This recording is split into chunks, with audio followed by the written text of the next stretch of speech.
Mga kababayan nating OFW, bakit ka magpapagod sa abroad kung wala ka pang sariling bahay pag-uwi mo?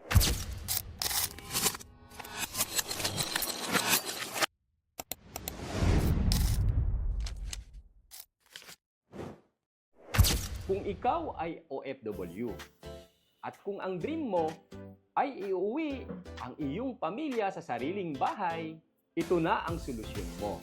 Paano mo mamamaximize ang iyong pag-ibig membership habang nasa abroad ka? Number 1, magkaroon ng automatic contribution. Siguraduhin mo na tuloy-tuloy ang hulog mo sa pag-ibig para hassle-free ang iyong magiging housing loan. Number 2, kailangan mag-assign ka ng authorized representative. Pwede kang mag-assign ng trusted family member para mag-process ng iyong mga requirements. Number 3, magkaroon ng direct investment mindset. Imbis na padala lang, mag-invest ka sa bahay dahil tataas ang value nito in the future. Kaya naman, gamitin mo na ang pag-ibig mo para magkaroon ka ng sarili mong bahay. At pagdating sa housing na pwede ang pag-ibig, Apex Homes ang pwede mong i-consider.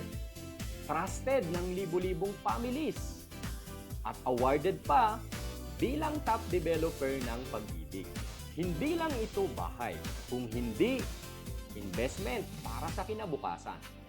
Alam mo ba na mayroong project ang Apex Homes sa Bulacan na along National Highway lamang? At pupwede through Pag-ibig Financing. Ito ang Blue Tree Residences na located sa San Ildefonso, Bulacan. May available na affordable townhouse units at soon magkakaroon ng townhouse with carport, duplex, at single attached homes. Perfect ito sa mga naghahanap ng affordable house and lot sa Bulacan na along National Highway lamang. Perfect ito sa mga naghahanap ng affordable house and lot na accessible sa lahat.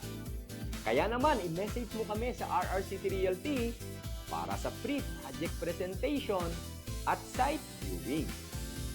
Tutulungan ka namin sa bawat detalye at proseso. Makakaasa ka na kasama mo kami mula reservation hanggang house turnover. Dahil ang RRCT Realty ay kapartner mo sa pag-abot ng pangarap mong magkabahay. Sino ang tatawagin? RRCT Realty, yeah. Sino ang hahanapin? RRCT Realty, yeah. Kapartner mo